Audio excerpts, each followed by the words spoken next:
ये कहानी है विशैलगढ़ की महारानी विशेश्वरी की। विशेश्वरी सृष्टि की सबसे शक्तिशाली नागिन बनना चाहती थी।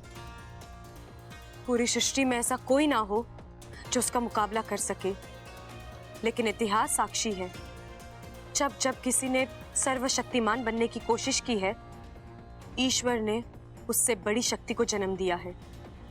विशेश्वरी के साथ भी यही हुआ। विशेश्वरी अपने लक्ष्य की ओर बढ़ रही थी कि एक खबर आई, इंसानी बस्ती में रहने वाले एक दंपति के घर एक बच्ची जन्म लेने वाली है। वो भी ऐसे दिव्य नक्षत्र में जो हजारों सालों में एक ही बार आता है। इस नक्षत्र के प्रभाव से वो बच्ची सृष्टि की सबसे शक्तिशाली, सबसे भाग्यशाली बच्ची बनेगी, जिसकी सबसे बड़ी ताकत होगी उसकी अच्छाई। एक इंसानी बच्ची नागों से ज्यादा शक्तिशाली होने वाली है। ये बात विशेश्वरी को राज नहीं आई। उसने विधाता की इस रचना को बदलने के लिए एक योजना बनाई। जैसा कि ईश्वर का विधान था, दिव्या नक्षत्र में उस बच्ची का जन्म हुआ और अगले ही अमावस की रात महारानी विशेश्वरी उस बच्ची का अपहरण करने पहुंची।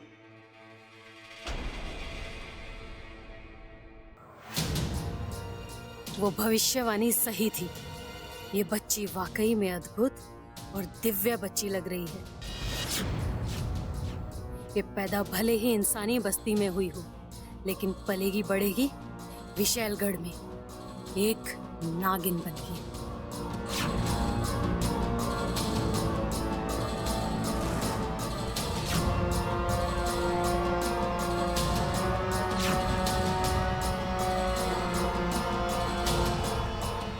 कौन हो तुम?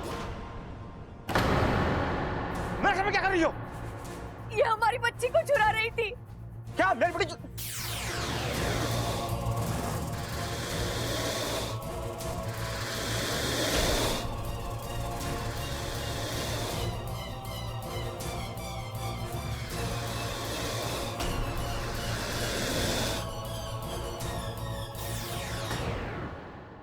और महारानी विशेश्वरी उस बच्ची को विशैलगढ़ ले आई। उन्होंने ठान ली कि वो उस बच्ची को विशैलगढ़ की ताकत बनाएगी और नाग आत्मीकरण प्रक्रिया शुरू हो चुकी थी। लेकिन ये क्रिया विशैलगढ़ के नियमों के विरुद्ध थी।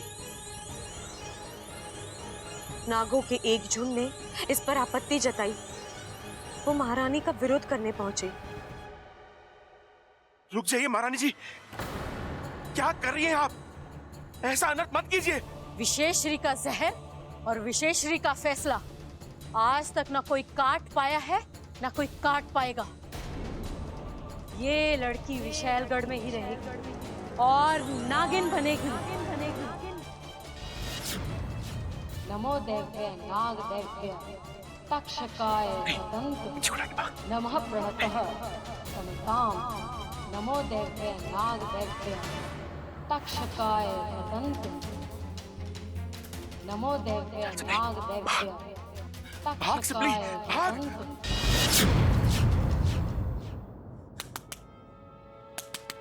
कोई है? महारानी, अरे देख क्या रहे हो खड़े खड़े? अरे वो बच्ची को लेके भागे हैं, खत्म कर दो उनको। बच्चा मेरे को दे दे। रुक जा, रुक जा। छोड़ मुझे, छोड़ बच्ची को, छोड़ दो।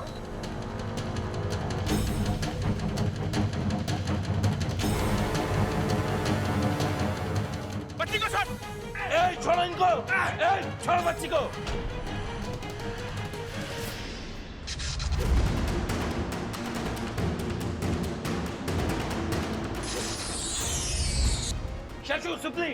जल्दी चलो, जल्दी जल्दी कर। वो फिर से उस बच्ची को उसके माँ बाप से मिलवाना चाहते थे, लेकिन तब तक काफी देर हो चुकी थी। बच्ची इच्छाधारी नागिन बन चुकी थी। अब उसे फिर से इंसान बनाना तभी संभव था जब वो 21 साल की हो जाए। अब 21 साल तक इंतजार करना था। ऐसे में नागिन बनी उस बच्ची को ना इंसानी बस्ती में भेज सकते थे, ना उसे लेकर विशैलगढ़ वापस जा सकते थे।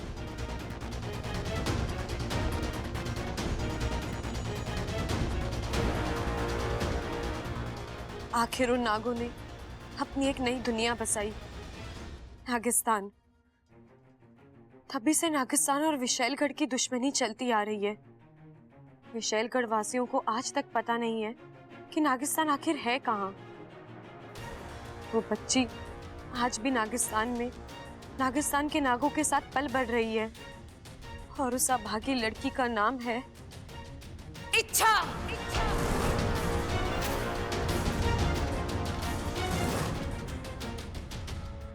आखिर ऐसा क्या है इस किताब जो अपनी जान जोखिम में डालकर यहां तक चली आए? हमें तो ये किताब। नहीं, मैं नहीं दूंगी।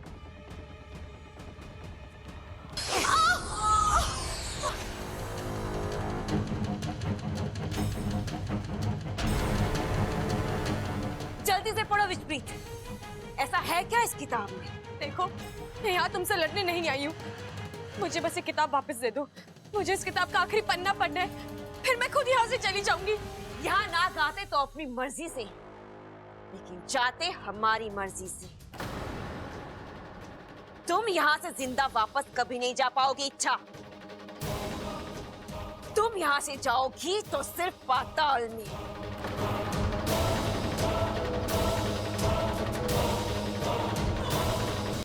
मुखिया जी, मैं और सिपली हमारे 2 सैनिकों के साथ विशैलगढ़ जा रहे हैं। आपकी अनुमति चाहिए। शेषु, विशैलगढ़ जैसी जगह 1-2 सैनिकों के साथ जाना खतरे से खाली नहीं है। हम अपनी सेना को आदेश देकर। इतना वक्त नहीं है हमारे पास मुखिया जी। इच्छा पहले ही वहां पहुंच चुकी है। इससे पहले कि उसकी जान को कोई नुकसान हो, हमें वहां पहुंचना होगा। आपको हमारी काबिलियत पर कोई शक तो नहीं है ना? कतई नहीं, बल्कि तुम जैसे जाबाज नाग ही नागिस्तान की असली ताकत हैं। अब वक्त आ गया है कि हम विशैलगढ़ को अपनी ताकत का परिचय दें। हम भी चलेंगे तुम्हारे साथ।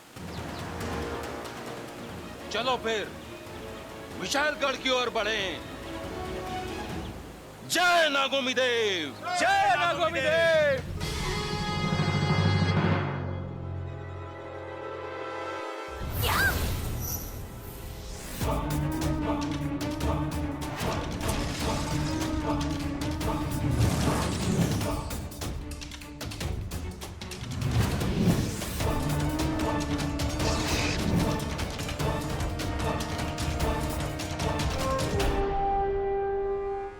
लगता है नागिस्तान वाले घुस आए।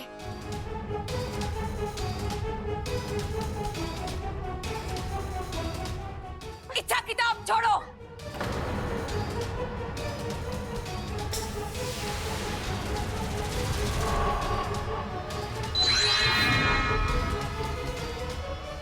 इच्छा, या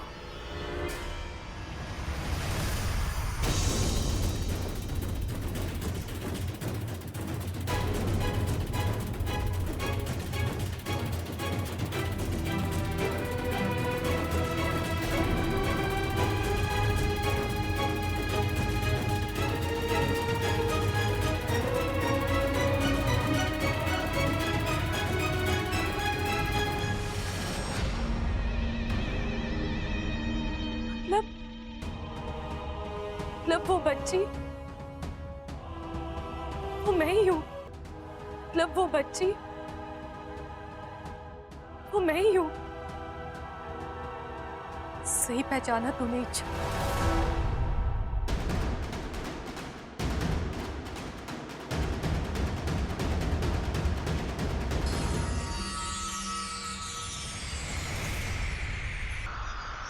वो बच्ची तू ही है।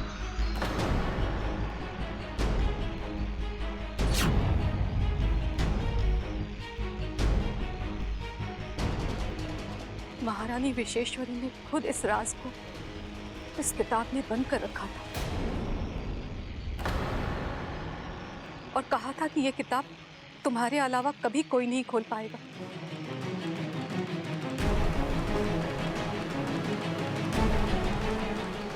हम सबने सोचा कि ये राज इस किताब में दबकर खत्म हो जाएगा, पर आज आपने मुझे इस बारे में कभी कुछ नहीं बताया। मैंने इस किताब में पढ़ा है इच्छा ही वो बच्ची है जिसकी वजह से विशैलगढ़ के 2 हिस्से हुए थे। इसी की वजह से नागिस्तान बना था और इसी की वजह से विशैलगढ़ की दहशत कम हो गई थी।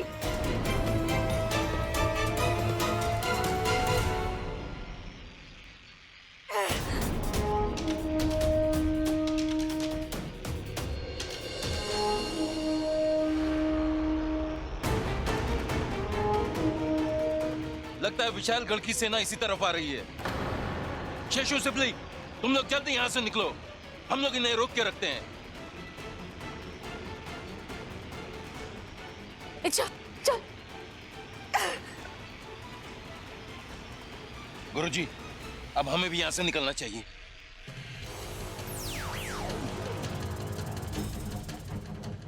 महारानी, अब ठीक तो है ना? अब आ रहे हो तुम लोग?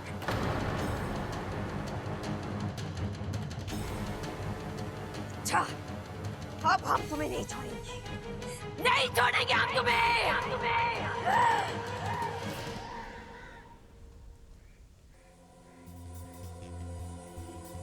छोड़िए मेरा हाथ माँ। क्यों बचाया आपने मुझे? मर रही थी ना मैं, तो मरने दे दे। अच्छा, क्यों माँ? आपको वाकई में मेरी चिंता है? नहीं, नाटक कर रही हैं आप। क्योंकि अगर आपको मेरी चिंता होती तो आप मुझसे इतना बड़ा राज कभी नहीं छुपाती। ऐसा क्यों किया आपने माँ? क्यों मुझे नहीं बताया कि मुझे जन्म देने वाले आप नहीं कोई और है, जो इंसानी बस्ती में जिंदा है, जो अपनी बच्ची के लिए तड़प रहे हैं। इच्छा, तूने वो किताब पूरी पढ़ ली है ना? हाँ।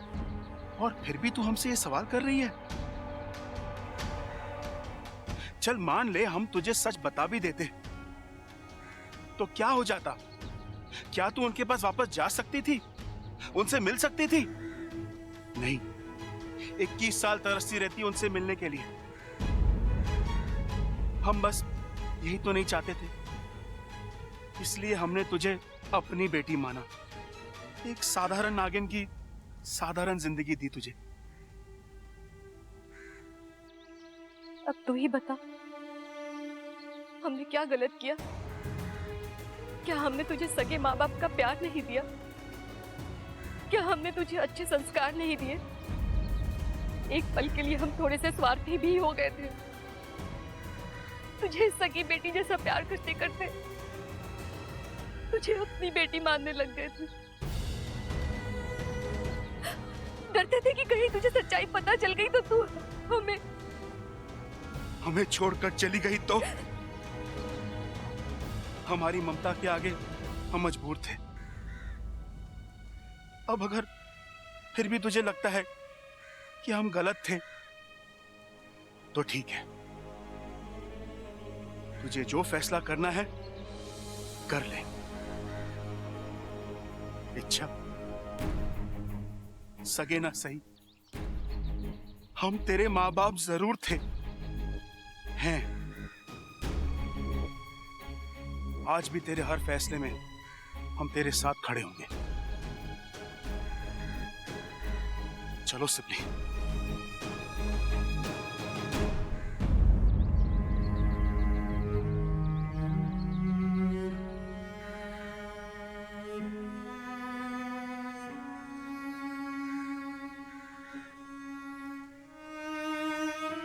रुक जाइए।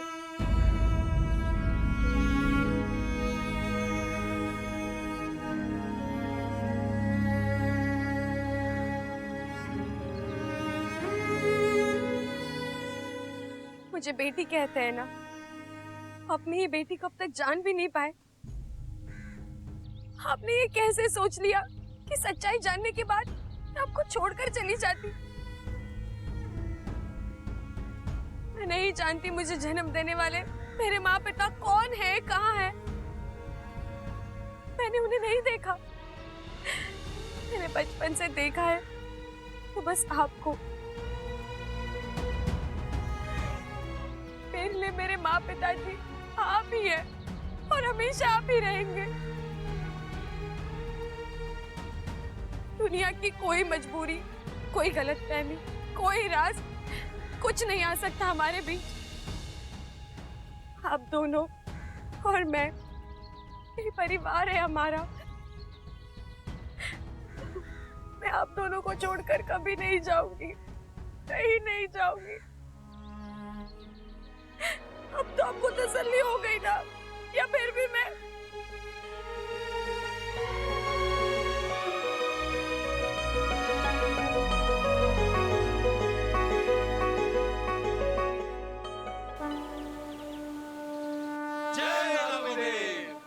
आज का दिन नागिस्तान के लिए किसी त्योहार से कम नहीं है।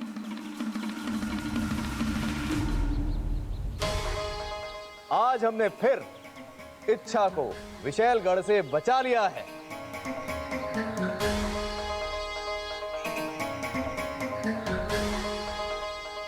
एक बात का हमें ख्याल रखना है, विशालगढ़ इस हार को कभी नहीं भूलेगा। वो लौटकर हम पर हमला करेगा, तब हमें इसी एकता के साथ उनका सामना करना है। करेंगे मुखिया जी, जरूर करेंगे।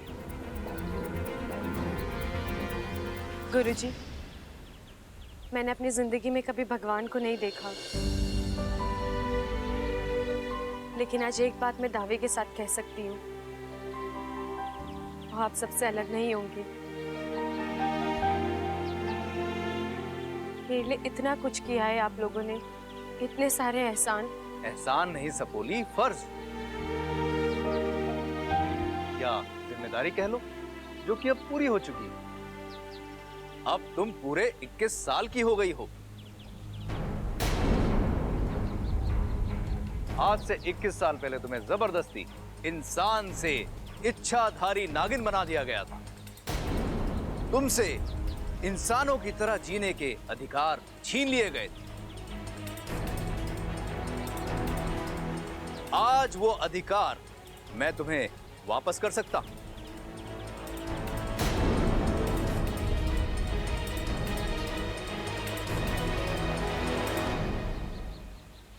गुरुजी, इच्छा मैं तुम्हें नागिन से इंसान बना सकता हूं।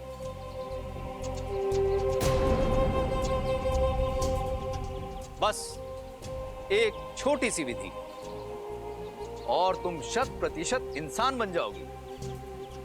फिर इंसानी बस्ती में तुम्हारा घर होगा, इंसानी खुशियां होंगी, सुख दुख होंगे। तुम एक खुशहाल जिंदगी जी सकती हो, अपने प्यार के साथ, अपने बबल के साथ।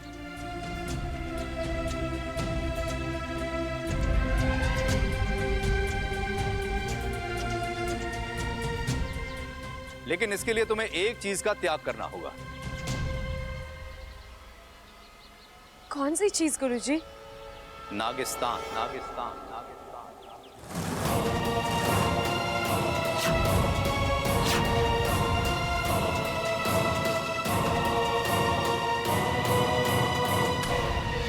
माता पिता है,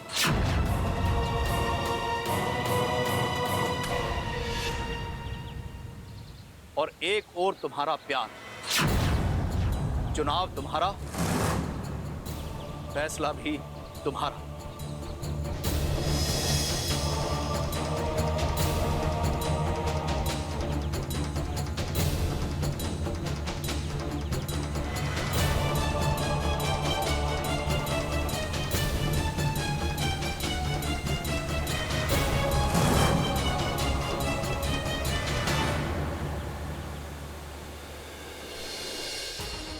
I love you, इच्छा।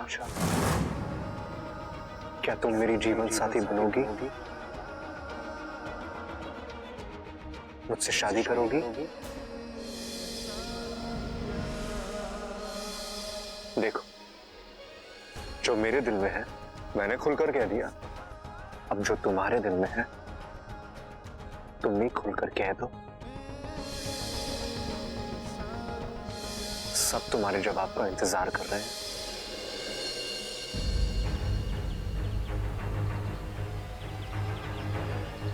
मैंने तय कर लिया है गुरुजी। मैं अपना प्यार चुन रही हूँ।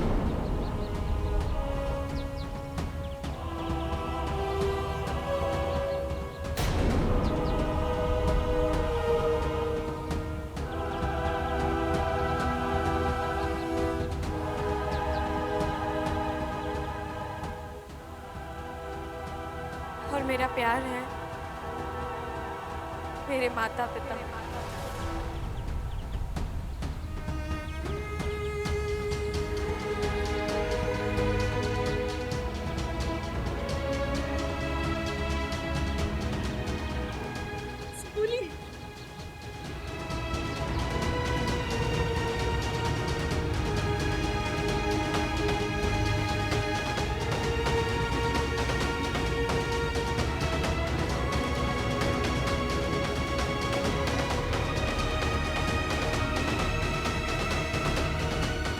अच्छा, तू कहीं जज्बातों में आकर। सही कहा आपने माँ, मैं जज्बाती हो रही हूँ। 21 साल से आप लोग मेरे साथ हैं। दुनिया भर का प्यार दिया है आप लोगों ने मुझे, और अब मैं स्वार्थी कैसे बन सकती हूँ? मेरे और आपके रिश्ते पर हजारों मोहब्बतें कुर्बान हैं।